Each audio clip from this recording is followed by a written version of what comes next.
वक्रतुंड महाकाय सूर्यकोटी समप्रभा निर्विघ्नं कुरु मे देवो सर्वकार्येषु सर्वदा पुंडलीकवरदारी विठ्ठल श्री ज्ञानदेव तुकाराम पंढरीनाथ भगवान की जय। माऊली ज्ञानेश्वर महाराज की जय। जगद्गुरु संत तुकाराम महाराज की जय। सब संतन की जय।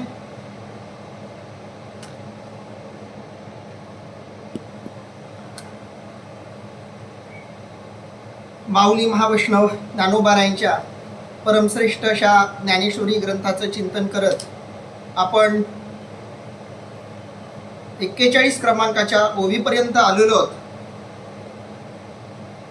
आज आपण या 41 क्रमांकाच्या ओवीपासून पुढचं चिंतन करणार आहोत, ज्यामध्ये भगवान श्रीकृष्ण परमात्मा स्वतः जे काही अर्जुनाला सांगणार आहेत त्या श्लोकाचं विवेचन माऊली करणार आहेत। आतापर्यंत आपण बघितलं की अर्जुनाच्या अंतःकरणामध्ये सांख्ययोगाबद्दल जो महत्त्वाचा प्रश्न निर्माण झाला होता, सांख्ययोग कर्मयोगासंदर्भात भगवंत म्हणाले होते की हा कर्मयोग मी सर्वप्रथम सूर्याला सांगितला, सूर्यानं विवस्वताला, विवस्वत मनुला, विवस्वत मनुकडून इक्ष्वाकूला आणि इक्ष्वाकूकडून अनेक अशा राजर्षींना हा योग सांगितला गेला आणि नंतर अनेक वर्ष हा योग कुणालाही न सांगितला गेल्यामुळं किंवा या योगाच्या लायक लोक न मिळाल्यामुळं हा दुर्लक्षित झालेला होता। पण तोच योग मी तुला सांगतो असं विचारल्याबरोबर अर्जुनाच्या मनात स्वाभाविकपणे प्रश्न निर्माण झाला की भगवान श्रीकृष्ण परमात्म्याचा जन्म तर अतिशय अलीकडचा, मग अतिशय अलीकडे जन्म झालेल्या भगवान श्रीकृष्ण परमात्म्यांनी आमच्या वाडवडिलांनी सुद्धा ज्यांचं नुसतं नाव ऐकलंय अशा सूर्याला कधी योग सांगितला, हा प्रश्न पडला। अर्जुनाच्या या प्रश्नाला भगवंत काय उत्तर देत आहेत ते आपण बघूयात। श्री भगवान उवाच बहुनी मे व्यतीतानि जन्मानि तव चार्जुन तान्यहं वेद सर्वाणि न त्वं वेत्थ परंतप। अर्थात भगवान श्रीकृष्ण म्हणाले, हे शत्रुतापना अर्जुना, माझे व तुझे पुष्कळ जन्म होऊन गेलेत, ते सर्व मी जाणतो, तू मात्र जाणत नाहीस। भगवान श्रीकृष्ण परमात्मा एका अलौकिक, एका अद्भुत, एका गूढ रहस्यमय अशा विषयाला आज हात घालतायत। हा विषय जेव्हा भगवंतांनी ही गोष्ट सांगितली, हे सूत्र सांगितलं, तेव्हा खूप सहज स्वाभाविक होती। पण आज आपण 21व्या शतकामध्ये या श्लोकाचं चिंतन विवेचन करणार आहोत, तर अर्थातच आजच्या काळाच्या परिप्रेक्षामध्ये आपण हा श्लोक समजून घेणार आहोत, कारण या श्लोकामध्ये अध्यात्मातली बरीचशी सूत्र सामावलेली आहेत। या सूत्रामधून परमात्मा म्हणजे काय, ईश्वर म्हणजे काय, ब्रह्म म्हणजे काय,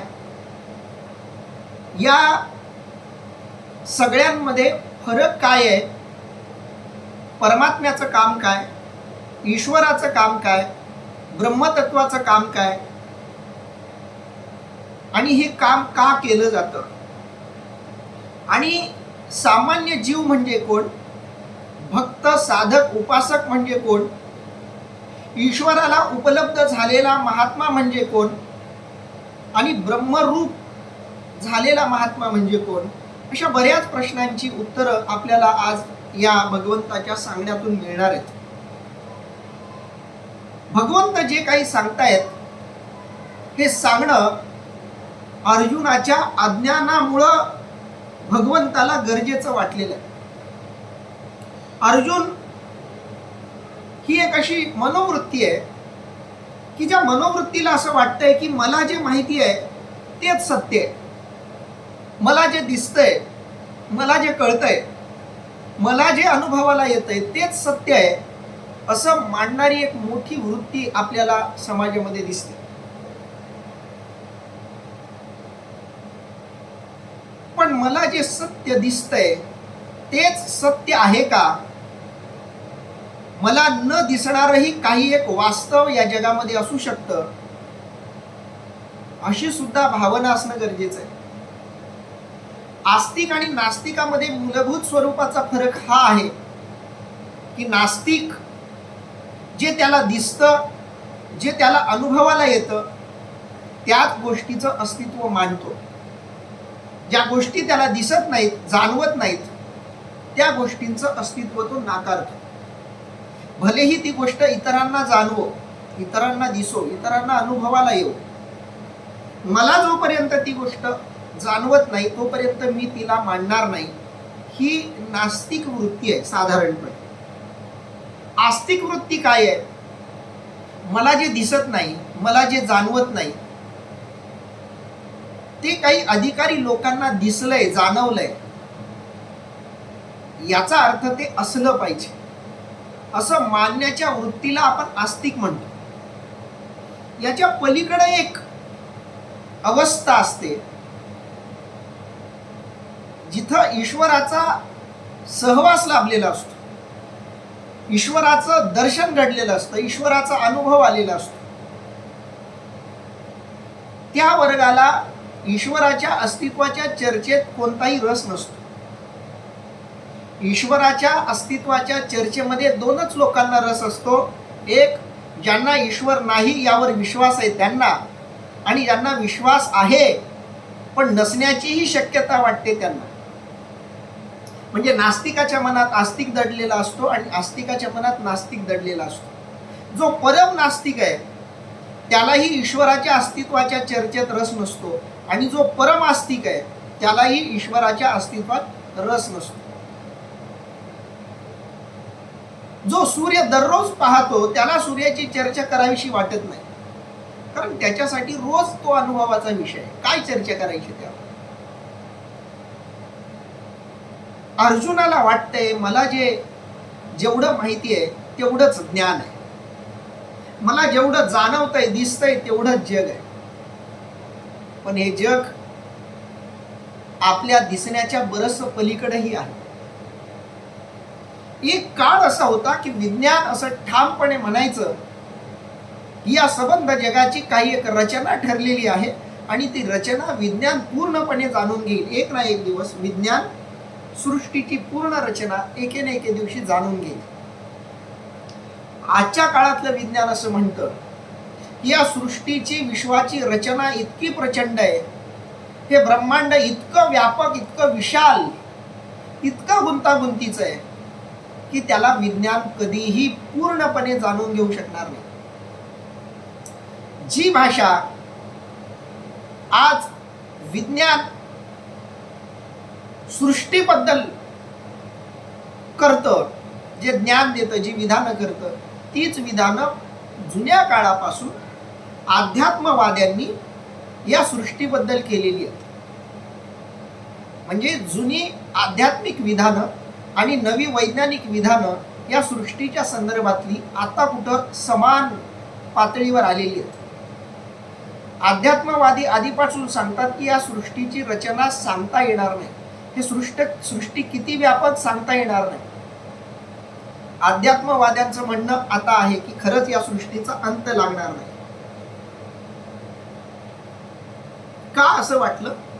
तर जे काही अनुभवाला आलं त्याच्यावरून जे अनुभवाला येत नाही, जे अनुभवाला आलं नाही त्याची चाहूल त्यांना लागली.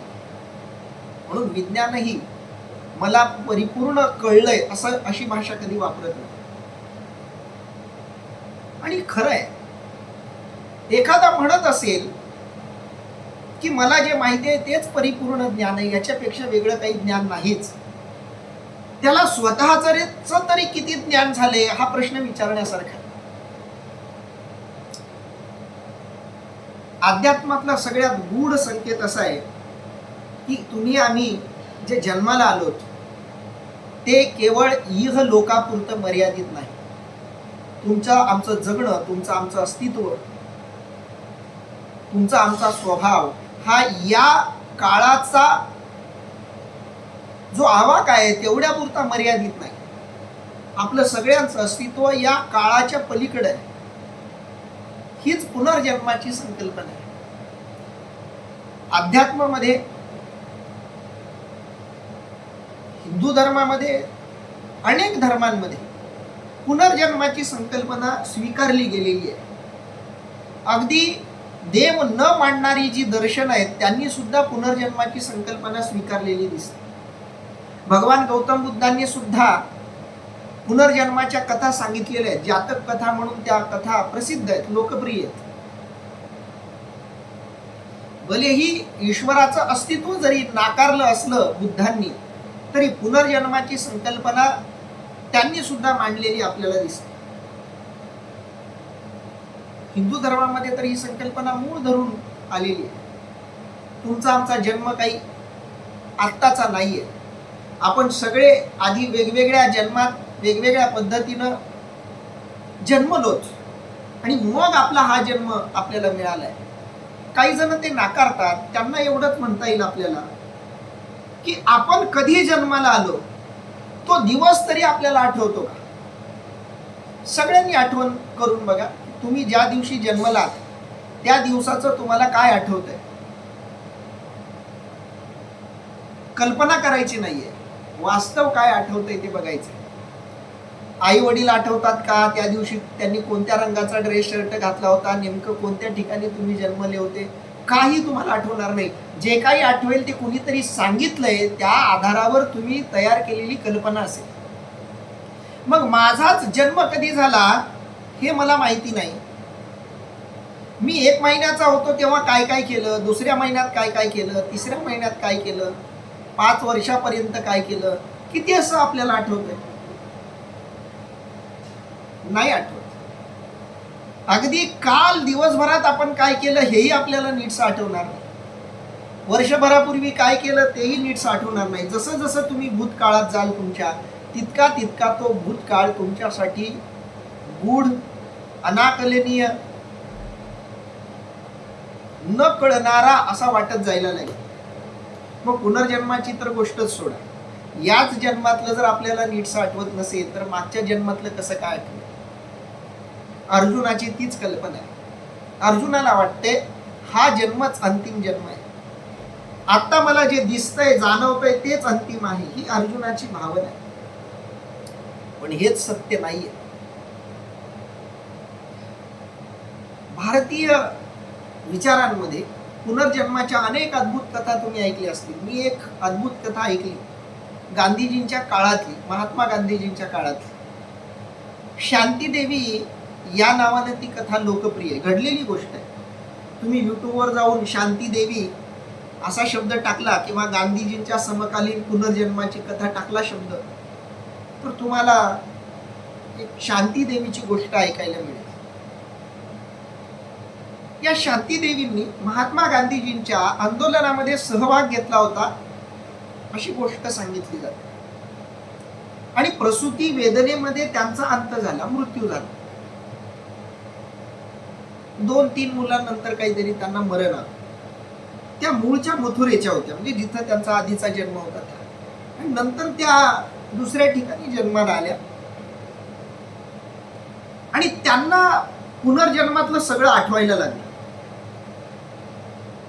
आणि त्या आपल्या आई वडिलांना सांगायच्या की मी इथली नाहीये, मी मथुरेची आहे, असा असा माझा जन्म होता, माझं तेव्हाचं नाव अमकं होतं, माझ्या वडिलांचं नाव हे, आईचं नाव हे. मग गावामध्ये काय काय होतं ते सगळं त्यांना आई वडिलांना ते सांगायचे. आई वडिलांना सुरुवातीला वाटलं काहीतरी मानसिक आजार वगैरे असेल. आणि ही गोष्ट महात्मा गांधीजींपर्यंत पोहोचली. आणि महात्मा गांधीजींनी तिच्या बोलण्यातली सत्यता कळावी म्हणून एक समिती नेमली. ही समिती खूप गाजली त्यावेळी आणि त्या समितीनं अहवाल दिला. ती समिती त्या मुलीला घेऊन त्या मथुरेत गेली तर तिनं सगळ्या लोकांना ओळखलं. ती कधीच आयुष्यात त्या मथुरेला गेली नव्हती. अशा अनेक अद्भुत कथा मी ऐकल्यात. मी स्वतः काही अशा पुनर्जन्मातल्या लोकांचा साक्षीदार आहे. आमच्या भागामध्ये नामदेव महाराज बारुळकर म्हणून खूप मोठी विभूती आहे, खूप मोठे संत आहेत. त्यांचा खूप मोठा आशीर्वाद माझ्यावर राहिला. तर ते नामदेव महाराज आधीच्या नामदेव महाराजांचे अशी म्हणजे पुनर्जन्म त्यांचा मानला जातो. विठ्ठल पाटील नावाच्या त्यांच्या एका भक्ताला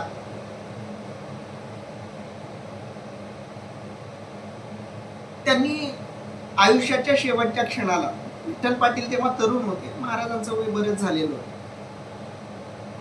आयुष्याच्या शेवटच्या क्षणात त्यांनी विचारलं विठ्ठल पाटलाला की अरे तू सगळ्यांनी बरंच काही माझ्याकडून मागून घेतलं, तुलाच मला काही देता आलं नाही, तुला काय हवंय ते तू माग.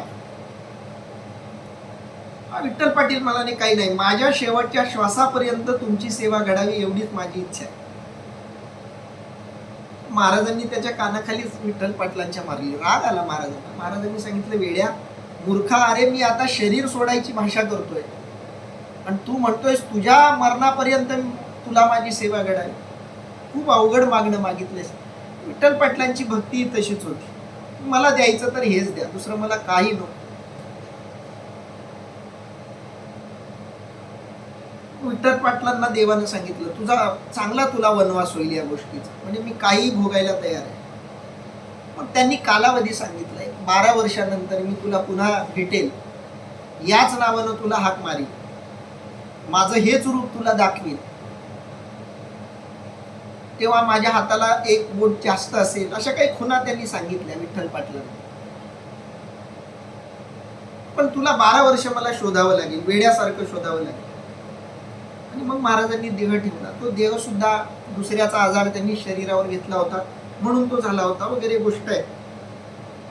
आणि काय 12 वर्षाचा काळ मध्ये गेला आणि विठ्ठल पाटलांना नामदेव महाराज भेटले. 5 वर्षाचं रूप आणि बरोबर तो त्या नावानं हाक मारली. विठ्ठल पाटलांनी बघितले 5-6 वर्षाचं पोरग मला डायरेक्ट नावानं हाक मारताय. त्यांना शंका आली की हे महाराज आहेत की नाही. अशा काही गोष्टी गमती जमती विठ्ठल पाटलांनी सांगितल्या मला. आणि मग जुनं जे महाराजांचं रूप होतं ते रूप, त्या रूपात त्यांनी दर्शन दिल्यावर त्यांना विश्वास पटला आणि मग विठ्ठल पाटलांनी त्या नामदेव महाराजांची सेवा सुरू केली. आधीचे जे नामदेव महाराज होते ती मठाची गादी होती, पण त्यांनी हे दुसऱ्या अवतारातले जे नामदेव महाराज आहेत त्यांनी ती गादी घेतली नाही, त्यांनी ती नाकारली.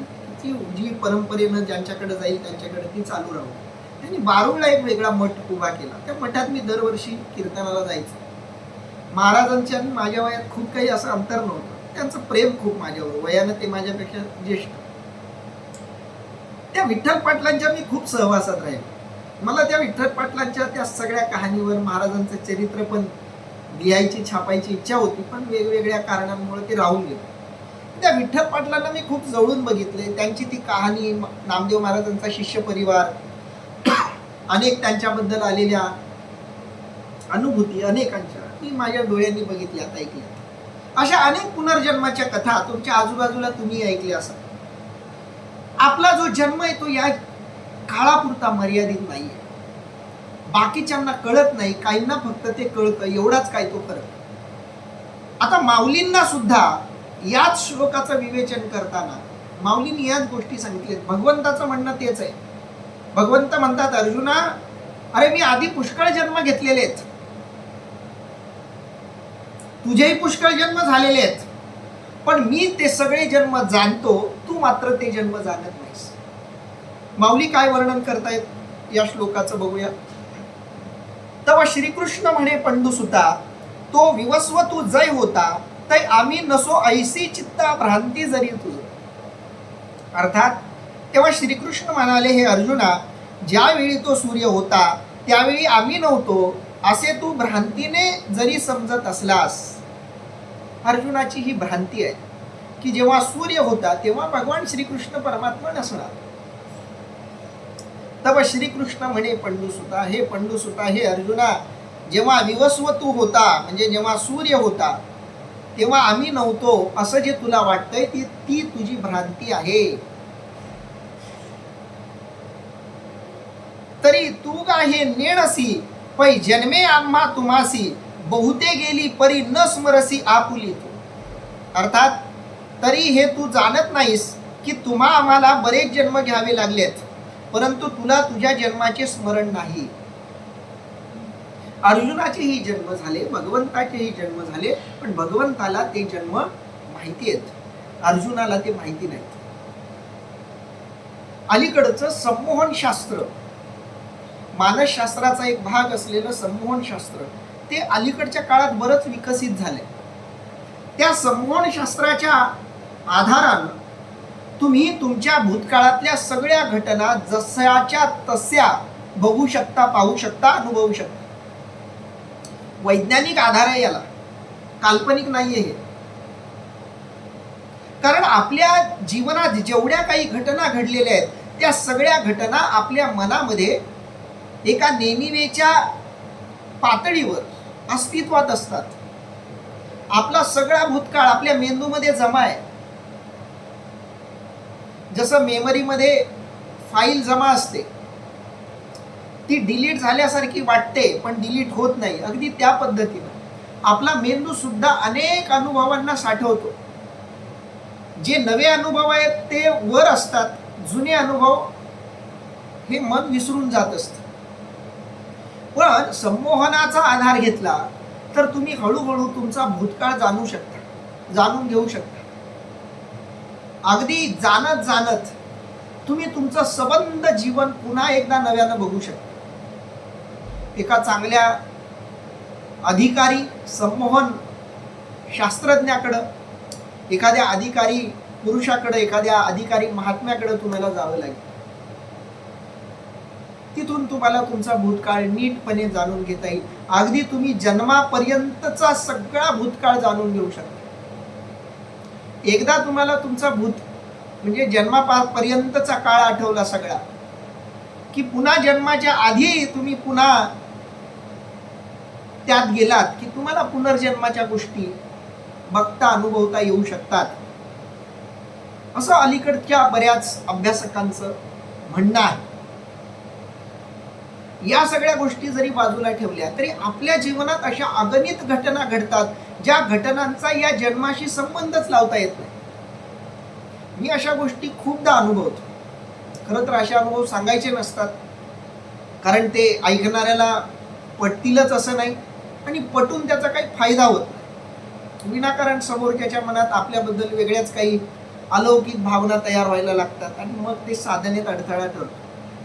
पण एक गोष्ट आहे की आपल्या सगळ्यांना स्वतःच्या अनुभवातून एवढं तरी नक्की जाणवतं की या जन्मात मला जे काही मिळालंय, या जन्मात जे काही माझ्याकडे आहे त्यातलं बरंचसं मागच्या जन्मात मी जे मिळवलं होतं त्याच्या आधारावर हे मिळालं. विशेषतः तुमचं वैचारिक विश्व, तुमचं भावनिक विश्व, तुमचं मानसिक भावनिक चारित्र्य याच्यावरून तुम्ही तुमच्या पुनर्जन्माचा अंदाज घेऊ शकता. तो मोठा विषय, पण फरक एवढाच आहे की तुम्हाला आम्हाला आपल्या पुनर्जन्माबद्दल माहिती नाही, ती माहिती आपण करून घेऊ शकतो. का तर आपण हे सगळं जगणं बेशुद्धीत जगलेलो आहोत. आपलं जगणं बेशुद्धीत. जीवन जगण्याचे दोन प्रकार आहेत, शुद्धीत जीवन जगणं आणि बेशुद्धीत जगणं. माझं आत्मरूप विसरून मी जगतो याला म्हणतात बेशुद्धीत जगणं. माझं आत्मरूप जाणून जेव्हा मी जगतो तेव्हा त्याला म्हणतात शुद्धीत जगणं. अर्जुनाचं जगणं बेशुद्धीत आहे, भगवंताचं जगणं शुद्धीत आहे. याच्या पलीकडं दोघांच्या जगण्यात काही फरक नाही. मग आता ब्रह्मतत्व म्हणजे कोण, परमात्मा म्हणजे कोण आणि ईश्वर म्हणजे कोण? ब्रह्मतत्व, ब्रह्म म्हणजे जे निष्काम आहे, निष्क्रिय आहे, निराकार आहे, निर्गुण आहे, ज्याच्या ठिकाणी कोणत्याही प्रकारची क्रिया शक्य नाही, आकार शक्य नाही, जे फक्त आहे त्याला म्हणतो आपण ब्रह्म. आणि त्या ब्रह्माला जेव्हा मायेचा सहवास लाभतो तेव्हा त्याला आपण म्हणतो परमात्मा. थोडं सोपं करण्याचा प्रयत्न करतोय आपण, किचकट अवघड करण्यापेक्षा. ब्रह्म म्हणजे निर्गुण, निराकार, निष्क्रिय असं केवळ चैतन्य. त्या चैतन्याचा जेव्हा मायेशी संपर्क येतो तेव्हा तो असतो परमात्मा. परमात्म्याच्या बरोबर मायेचा संबंध आहे आणि मायेच्या संबंधानं तोच परमात्मा जेव्हा आकाराला येतो, अनाम असलेला तो परमात्मा नाव धारण करतो, निष्क्रिय असलेला तो परमात्मा आकाराला येतो, क्रिया करायला लागतो, लीला करायला लागतो. निर्गुण असलेला सगुण होतो, निराकार असलेला आकाराला येतो, अनाम असलेला नाव धारण करतो, त्याला आपण ईश्वर म्हणतो. मग संत कोण? तर संत म्हणजे असा जीव की जो आहे जीवदशेला प्राप्त झालेला, पण त्या जीवदशेतून जो आपल्या मूळ रूपापर्यंत पोहोचला, ब्रह्मरूपापर्यंत पोहोचला. पण त्या ब्रह्मरूपापर्यंत पोहोचण्यासाठी ज्यानं ईश्वरीय अस्तित्वाची मदत घेतली, ईश्वरीय अस्तित्वाची साधना करून ज्या जीवानं ब्रह्मतत्व प्राप्त केलं, ज्या जीवानं ईश्वरी साधनेबरोबरच परमात्म साधना केली, म्हणजे सगुणाची साधना केली, मग निर्गुणाची साधना केली, आणि मग निर्गुणाची साधना करून जो जीव आत्मरूपाला पोहोचला, त्यांना आपण संत म्हणतो. संतांमध्ये ईश्वरामध्ये हा फरक आहे. तत्वतः कोणताही फरक ब्रह्मामध्ये नाही, परमात्म्यामध्ये नाही, ईश्वरामध्ये नाही आणि संतांमध्ये नाही. हे सगळे अस्तित्व एकच आहेत. यांच्यामध्ये तत्व म्हणून कोणताही भेद नाही. म्हणून जेवढे श्रीकृष्ण परमात्म्याचे जन्म आहेत ते सगळे सगळ्या देवांचे जन्म आहेत. केवळ 10 अवतार हेच भगवान श्रीकृष्णाचा जन्म आहे असं नाही. जागृत चैतन्याचा जन्म, जागृत आत्म्याचा जन्म म्हणजे श्रीकृष्णाचा जन्म. कारण श्रीकृष्ण म्हणजे नाव नाही, श्रीकृष्ण म्हणजे केवळ एक चैतन्य नाही, केवळ एक आत्मा नाही. कारण आत्म्यामध्ये एक आत्मा, 2 आत्मा अशी संख्या नाही. ऊर्जेमध्ये 1, 2 असा क्रमांक नसतो. ऊर्जा ऊर्जा असते. तशी श्रीकृष्ण ही वेगळी ऊर्जा, रामाची वेगळी ऊर्जा, किंवा अन्य कोणत्याही अवतारी पुरुषाची वेगळी ऊर्जा असं नसतं. सगळ्या अवतारांची एकच ऊर्जा. अल्लाह असला तरी ऊर्जा एकच, येशू असतील तरी ऊर्जा एकच, गुरु नानक असले तरी ऊर्जा एकच. संतत्व आणि ईश्वर तत्व यांच्यामधलं चैतन्य एकच आहे, त्याच्यामध्ये फरक नाही. त्यामुळं संत छोटे आणि देव मोठा असं नाही. पदवी एकच आहे, अवस्था एकच आहे. फक्त त्या अवस्थेच्या प्राप्तीसाठी ज्या मार्गाचा अवलंब केला गेलाय ते मार्ग वेगळे आहेत. आणि मार्गावरून पद ठरत नसतं. एखादी व्यक्ती पंतप्रधान झाली, एकदा ती पंतप्रधान झाली की मग ती काय करत तिथं गेली याला महत्व नाही.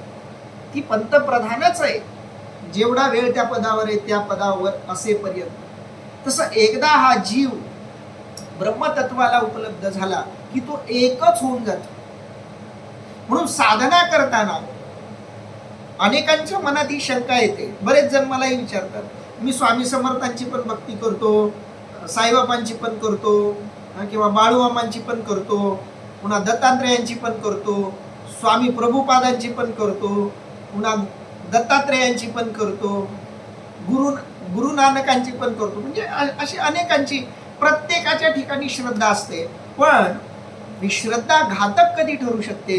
तुम्ही या सगळ्यांना वेगवेगळं समजून भक्ती करत असाल तर तुमची श्रद्धा गुंतागुंतीमध्ये अडकते,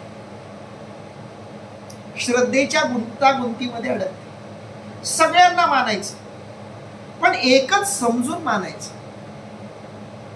विठ्ठलच सगळ्यांमध्ये भरलाय, ही वारकरी संतांची जी भावना आहे ती भावना हेच सुचवते. विठ्ठल जळी स्थळी भरला, रिता ठाव नाही उरला, आजिम्या दृष्टीने पाहिला विठ्ठलाची विठ्ठल.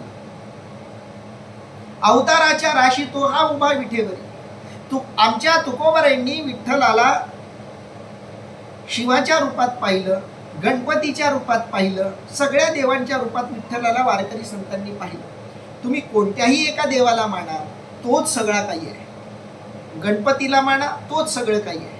विठ्ठलाला माना, तोच सगळं काही आहे. पाण्याचा कोणताही थेंब उचला, समुद्रातल्या सगळ्या पाण्याशी त्याचं साधर्म्य आहे.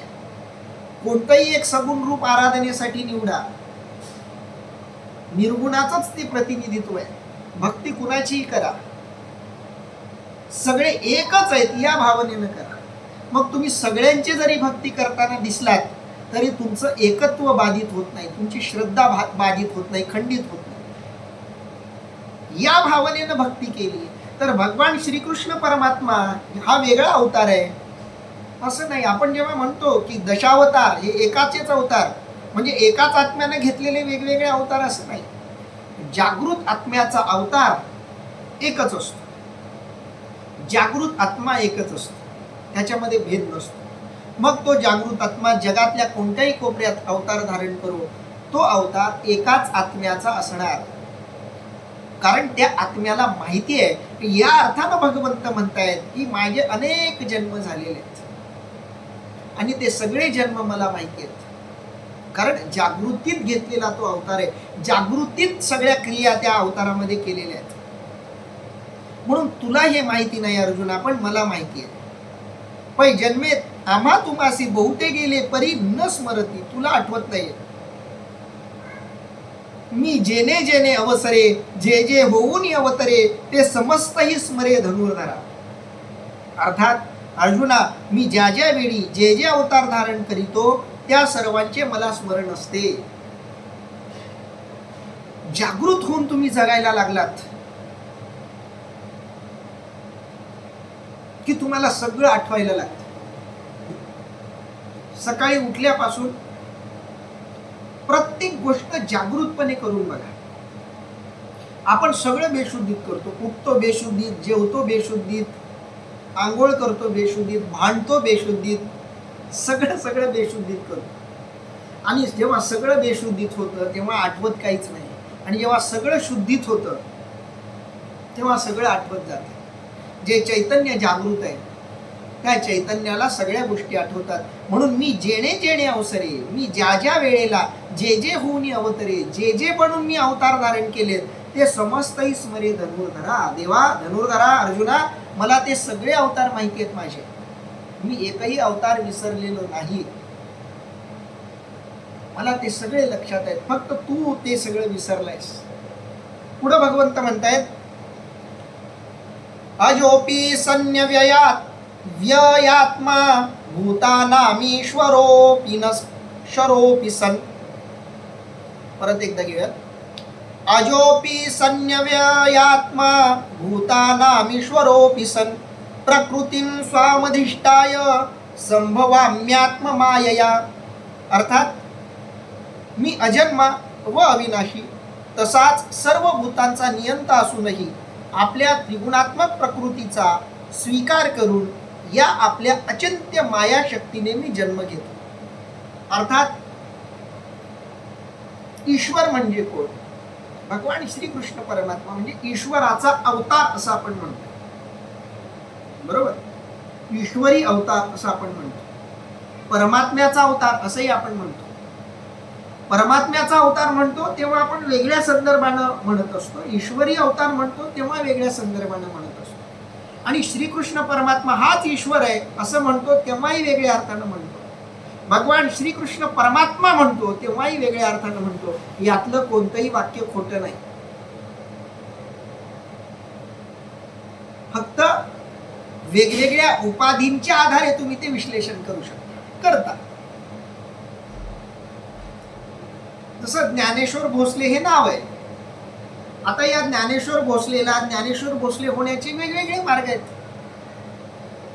तुम्ही याला शिक्षक प्राध्यापक ज्ञानेश्वर भोसले पण म्हणू शकता, कीर्तनकार प्रवचनकार ज्ञानेश्वर भोसले पण म्हणू शकता, प्रकाशक लेखक म्हणून पण म्हणू शकता, वगैरे वगैरे. व्यक्ती एकच आहे, भूमिका वेगवेगळ्या आहेत.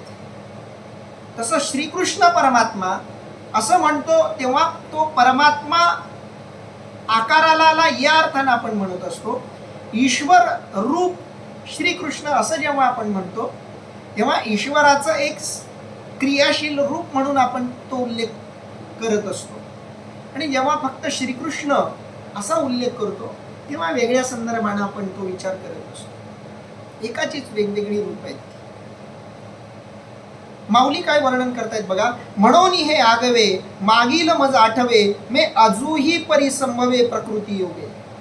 अर्थात म्हणून या मागील गोष्टी मला सर्व आठवतात.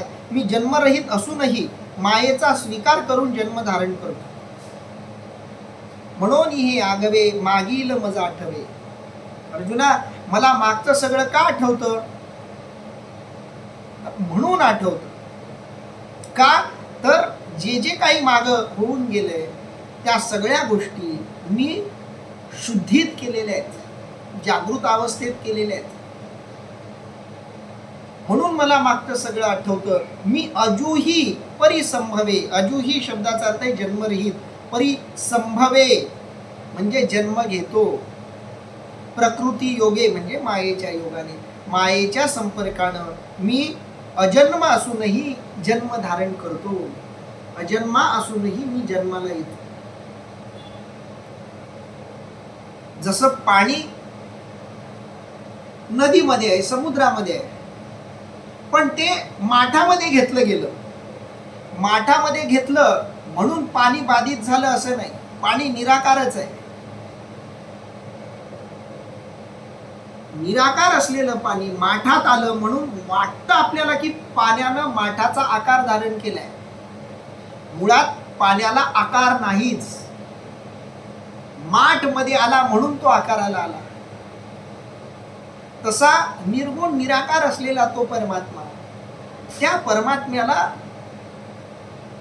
तुमच्या आमच्या सारख्यांच्या हितासाठी जन्माला यावं लागतं, म्हणून तो जन्माला येतो. नाहीतर मी अजन्मा आहे पण प्रकृतीच्या संपर्काने, कारण प्रकृतीचा आधार घेतल्याशिवाय देवाला जन्माला येणं शक्य नाही.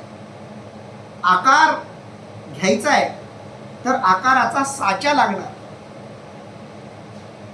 जसं मूर्ती कशाची बनवा, सोन्याची, चांदीची, धातूची, पितळेची, मातीची, कशाची बनवा, साचा लागणार, आकार लागणार. तसं ब्रह्माला, परमात्म्याला, ईश्वराला आकार घ्यायचा आहे तर साचा म्हणजे माया लागणार. मायेच्या संपर्काशिवाय आकार शक्य नाही. आकार हा भ्रम आहे, पण तो भ्रम आकारासाठी अनिवार्य आहे, अनिवार्यता आहे मायेची. मायेच्या संपर्काशिवाय ब्रह्मतत्वाला, आकाराला येत नाही. म्हणून भगवंत म्हणतायत प्रकृती योगानं, मायेच्या योगानं, मायेच्या संपर्कानं, मदतीनं मी जन्माला येतो. कारण ज्याचा आधार घेतलाय त्याचे सगळे नियम पाळावे लागतात, मग तो देव का असेल. बघा, पंतप्रधान का असेना, पद किती मोठं असो, ते जिथं जातील तिथले नियम त्यांना पाळावे लागतात. एखाद्या मंदिरात ते गेले तर मंदिराचे नियम आहेत, मंदिराचे नियम त्यांना पाळावे लागणार. आरती चालू आहे तर आरती करावी लागणार. आरतीच्या वेळी तुम्ही दर्शन घेऊ नाही शकणार, आरतीच्या वेळी आरतीच करावी लागणार. मंदिराचे नियम कुणालाही मोडता येणार नाहीत. युद्धाच्या प्रसंगामध्ये लष्करांमध्ये ते गेले तर लष्करांचे जे नियम आहेत ते त्यांना पाळावे लागतात. कुणीही माणूस कितीही मोठा असो, जिथं जाईल तिथली नियम पद्धती त्यानं पाळावी. आणि भगवंतानं तर मायेचे सगळे नियम पाळले, आणि म्हणून मायेच्या योगाने मी जन्माला येतो. माझे अव्ययत्व तरी न नसे, परी होणे जाणे एक दिसे, ते प्रतिबिंबे माया वशे माझ्या चिठ्ठी. अर्थात माझ्या अव्यय स्वरूपाला बाध न येता माझे अवतार घेणे व ते संपविणे हे जे दिसते ते माझ्याच ठिकाणी केवळ मायेमुळे भासते. मुळात तो परमात्मा जन्मालाही येत नाही, तो मरतही नाही. त्याचं जन्माला येणंही भ्रम आहे, त्याचं मरणही भ्रम आहे. जन्म आणि मरण हे त्याच्याच मध्ये सगळं घडत असतं. जसं पाणी आहे, पाण्यात तरंग येतात. तरंग पाण्यापेक्षा वेगळे आहेत का? पाण्याचंच एक रूप आहे. बरं, ते तरंग कशामुळे आलेत? तर वाऱ्यामुळे आलेत. वाऱ्याला काही अस्तित्व आहे का? माया जरी आकाराला कारण ठरत असली तरी माया सुद्धा निराकारच आहे, कारण ती निराकाराची सावली आहे. ज्याची सावली त्याच्यासारखीच असणार, माझी सावली माझ्यासारखीच असणार. परमात्म्याची सावली असलेली माया ती परमात्म्यासारखीच असणार, पण तिचा आधार, तिचा संपर्क आला की त्या ब्रह्मतत्वाच्या ठिकाणी आकार दिसायला लागतो, आकाराचा भास व्हायला लागतो. जसं पाण्यातले तरंग वाऱ्याच्या संपर्कामुळं आकाराचे वाटतात, पाण्याला आकार मिळाला असं वाटतं. पण ते तरंगाकार झालेलं पाणी वारा निघून गेला की पुन्हा जसं स्थिर होतं, तसं मायेच्या संपर्कात आल्यावर ते ब्रह्मतत्व जन्माला आल्यासारखं भासतं, मेल्यासारखं भासतं. पण हे सगळं घडतं ते पाण्यातच, घडतं पाण्यात. पाण्यामुळंच इथं कंटेंटही पाणीच, आकारही पाणीच, आणि शेवटी निराकार होतं तेही पाणीच. इथं पाण्याशिवाय दुसरं काहीही नाही. मध्ये वाऱ्याची केवळ उपस्थिती आहे, याच्या पलीकडे वाऱ्याचंही दुसरं काही काम नाही. तसं मायेची केवळ उपस्थिती आहे. घडतं सगळं माझ्यातच, जन्म माझ्यातच, मृत्यू माझ्यातच, आणि जो जीवनाचा भास होतो तोही माझ्यातच. आणि तो जो भास आहे तो मायेच्या संपर्कामुळे आहे. माझे अव्ययत्व तरी न नसे. मी मायेचा संपर्क घेतला, आधार घेतला, म्हणून माझं मूळ रूप बाधित होतं का? तर नाही. मी अव्ययच राहतो. जसं माठात आलेलं पाणी पाणीच आहे, पाणी माठानं बाधित होत नाही, पाणी माठाचा आकार धारण करत नाही. पाण्याला माठाचा आकार प्राप्त झालाय हा भ्रम आहे. माठ फुटला की पाणी पुन्हा मूळ रूपात जाणारच आहे. तसं ब्रह्मतत्व, ईश्वर तत्व, आत्मतत्व हे निर्गुण निराकारच आहे.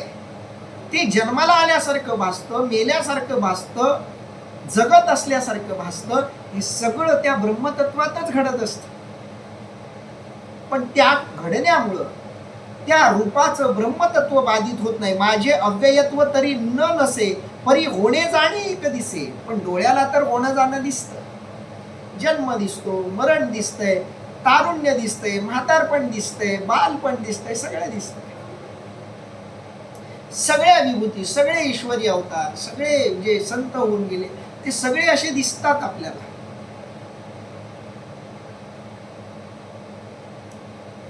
परी होणे जाणे एक दिसे, दिसतं ते प्रतिबिंबे मायावशे. प्रतिबिंबे म्हणजे भासते. कशामुळं?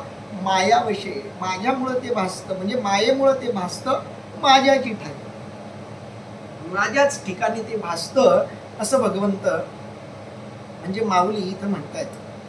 माझी स्वतंत्रता तरी न मोडे, परी कर्माधीनू ऐसा आवडे, तेही भ्रांती बुद्धी तरी घडे, एरवी नाही. अर्थात माझे स्वातंत्र्य तर केव्हाच भंग पावत नाही, परंतु मी कर्माधीन आहे असे जे वाटते ते सुद्धा भ्रांतीमुळेच, एरवी नाही. मी मायेच्या आधारानं जन्माला आलो, मायेचे सगळे नियम मी पाळतो, याचा अर्थ माझं स्वातंत्र्य बाधित झालं असं नाही. जसं एखादा मोठा माणूस लहान मुलांच्या खेळामध्ये रमला, अशा अनेक अद्भुत कथा आहेत. स्वामी समर्थ महाराज सुद्धा लहान मुलाबरोबर काही गोट्या वगैरे खेळण्याचे प्रसंग त्यांच्या चरित्रात आहेत. लहान मुलांच्या खेळामध्ये एखादा शहाणा माणूस सहभागी झाला. आता तिथं त्याला शहाणपण सांगून जमत नाही, कारण शहाणपण सांगावं तर त्या लहान मुलांच्या खेळात तो भाग घेऊन उपयोग काय? त्याला जर लहान मुलांबरोबर खेळायचंय तर लहान मुलांच्या खेळाचे सगळे नियम त्या शहाण्याला मान्य करावे लागतात. मग तो लहान मुलाबरोबर खेळतो, लहान मुलांसारखा वागतो, लहान मुलांसारखा बोलतो, लहान मुलांसारखा रडतो सुद्धा. पण तो रडला, लहान मुलांबरोबर खेळला, बागडला म्हणून त्याचं शहाणपण बाधित होत नाही. त्याला आतून जाणीव असते मी शहाणा आहे. फक्त या सगळ्यांचे नियम पाळतोय का? आनंद घेण्यासाठी, स्वतःही आनंद घेण्यासाठी, इतरांनाही आनंद देण्यासाठी. भगवंताच्या सगळ्या क्रियेला आपण लीला म्हणतो. लीला शब्दाचा अर्थ हाच. माहित तर सगळंच आहे, जन्म नाही, मृत्यू नाही, रोग नाही, काहीच नाही, पण सगळं भासतंय आणि त्या सगळ्याचा आनंद घ्यायचा आहे, सगळं जगायचंय. असं जगायचंय की बघणाऱ्याला वाटलं नाही पाहिजे की याला काहीतरी हा वेगळा आहे आतून, असं वाटलं नाही पाहिजे, भासलं नाही पाहिजे. तरच तुम्ही त्या खेळाचे नियम पाळल्यासारखं होईल. खोटा खोटा खेळ असतो बघा, भातुकलीचा खेळ. आपण लहानपणी बरेच खेळ खेळले, तसे खेळ खेळतो आपण, आताही खेळतो. खेळण्याचा आनंद घेण्यासाठी खेळलेला खेळ म्हणजे भगवंताची लीला. कुणीतरी आपल्या विरोधात खेळतंय, आपल्या विरोधात जो खेळतोय तोही आपलाच आहे. तो जिंकला म्हणून वेगळा आनंद नाही, आपण हारलो म्हणून वेगळं दुःख नाही. तो जिंकला काय, तो हारला काय, आनंद खेळण्याचा घ्यायचा आहे. तसं लीलेचा अर्थ तो आहे. लीला यासाठी करायची नाहीये की करून काही जिंकायचंय. लीला यासाठी करायची आहे की या खेळात सगळेजण तल्लीनतेनं सहभागी झाले पाहिजे. हा खेळ व्यवस्थितपणे खेळला गेला पाहिजे. हे सगळं जग नियमितपणे चाललं पाहिजे. या खेळात कुणी अनियमितता आणता कामा नये. या खेळाचे नियम कुणी बिघडवता कामा नये. आणि म्हणून भगवंत इथं येतात, तुमच्या आमच्या सारख्यांमध्ये येऊन खेळून दाखवतात. कसं खेळायचं हे एक सांगून जातात, याचा आदर्श देऊन जातात. असं खेळावं, असं एखादा मार्गदर्शक येऊन जातो, तो शिकून जातो. बघा असं असं खेळायचं असतं. असं खेळलात तर नियम चुकला, असं खेळला तर तुम्ही नियम पाळला. जे नियम पाळून खेळतील त्यांना खेळाचा आनंद मिळेल. जे खेळाचे नियम तोडतील त्यांना शिक्षा होईल, खेळातून बाद केलं जाईल. तसं भगवंताची लीला आहे. तो या जगात येतो, जन्माला येतो, लीला करतो, सगळ्या जगासमोर एक आदर्श ठेवून जातो. कसं जगावं, कसं राहावं, कोणत्या प्रसंगात कसं वावरावं, या संबंध जगात कसं जगावं याचा आदर्श म्हणजे भगवंताच्या लीला. आणि केवळ कसं जगावं याचाच आदर्श म्हणजे लीला नाहीत. ज्यांच्या लीलांमध्ये रमलो आपण की आपणही त्या अवस्थेच्या जवळ जायला लागतो. म्हणून महाराज माऊली म्हणतायत, माझी स्वतंत्रता तरी न मोडे, परी कर्माधीनू ऐसा आवडे, तेही भ्रांती बुद्धी तरी घडे एरवी नाही. भ्रांती बुद्धी असेल, भ्रम असेल तरच हे वेगवेगळं जाणवतं, नाहीतर नाही. की एकची दिसे दुसरे, ते दर्पणाचे नि आधारे, एरवी काय वस्तू विचारे दुजी आहे. अर्थात किंवा आरशात पाहिल्यानंतर वस्तू एकच असताना दोन दिसतात, परंतु खरोखरच विचार केला तर दुसरी वस्तू सत्य आहे का. आता मी स्वतःला दोन ठिकाणी बघतोय, लॅपटॉप मध्ये पण बघतोय, मोबाईल मध्ये पण बघतोय, कॅमेऱ्यात पण रेकॉर्ड होतोय. कॅमेऱ्यातला मी मला आता दिसत नाही, पण मोबाईलच्या स्क्रीनवर, लॅपटॉपच्या स्क्रीनवर मीच मला बघतोय. मी जशी हालचाल करतोय तशी हालचाल दोघांच्याही ठिकाणी होतीये. पण या दोघांमध्ये जो मी दिसतोय तो मी वेगळा आहे का. सगळ्या ठिकाणी मीच आहे. मग मी इथं जे वेगवेगळं एखाद्याला भासत असेल तर तो त्याचा भ्रम आहे, त्याला ते वेगवेगळं वाटू शकतं. मला या गोष्टीची जाणीव आहे की हा सगळा मीच आहे. तिथं दिसतोय तोही मीच, इथं दिसतोय तोही मीच. विचार केला तर तिन्ही मीच, आणि विचार केला तर हे दोन भ्रम आहेत. मी आहे. या दोघांनी माझ्यासारखा काहीतरी भास माझ्यासमोर निर्माण केलाय की एकची दिसे दुसरे, एकासारखाच दुसरा दिसतो. ते दर्पणाचे नि आधारे, आरशाच्या आधारानं. दर्पण म्हणजे आरसा. एरवी काय वस्तू विचारे दुजी आहे. वस्तुता विचार केला तर ह्या दोन गोष्टी वेगवेगळ्या आहेत का. आरशातला माणूस आणि आरशाच्या बाहेरचा माणूस एकच आहे, दोघांमध्ये काही भेद नाही. तैसा अमूर्तची मी किरीटी, परी प्रकृती जय अधिष्ठी, तै साकारपणे नटनटी कार्या लागली. अर्थात त्याप्रमाणे हे अर्जुना, मी वस्तुतः निराकारच आहे, परंतु ज्यावेळी मी प्रकृतीचा म्हणजे मायेचा स्वीकार करतो तेव्हा लोकसंग्रहार्थ साकार होऊन एखाद्या नटाप्रमाणे बाह्य वेश धारण करतो. तैसा अमूर्तची मी किरीटी, हे अर्जुना तसा मी मूळतः अमूर्त आहे. तसा आरशात दिसणाऱ्या प्रतिबिंबापेक्षा ज्याचं ते प्रतिबिंब आहे तो वेगळा आहे, तसा मी अमूर्त आहे. पण प्रकृतीचं अधिष्ठान स्वीकारल्यामुळं मी साकार होतो आणि नटनटी कार्या लागे आणि अभिनय करतो. एखादा चित्रपटातला हिरो किंवा कोणताही नट अभिनय करतो, नाटकातला वगैरे. अभिनय करताना त्याला आतून माहित असतं हा अभिनय खोटा आहे, सगळं खोटे, माझी आई खोटी, माझा बाप खोटा, माझे नातेवाईक खोटे, सगळा सेटअप खोटा, सगळं खोटं, मी जे बोलतोय ते खोटं, सगळं खोटं. पण म्हणून तो ते करण्यात कुचराई करत नाही. तो जर करण्यात कुचराई करत असेल तर तो नट नाही, खरा नट तो. हे सगळं खोटं असूनही खऱ्यासारखं करतो तो खरा नट. तसा मी नटनटी कार्याला, त्या सगळ्या सृष्टीची कार्यपद्धती नीट चालावी म्हणून मी आकाराला येऊन अशा पद्धतीची लीला करतो असं भगवंत सांगतायत. इथं आपण थांबूयात. राहिलेलं चिंतन आपण उद्या करूयात. पुंडलिक वरदारी विठ्ठल श्री ज्ञानदेव तुकाराम पंढरीनाथ भगवान की जय. माऊली ज्ञानेश्वर महाराज की जय. जगद्गुरु संत तुकाराम महाराज की जय. सब संतन की जय.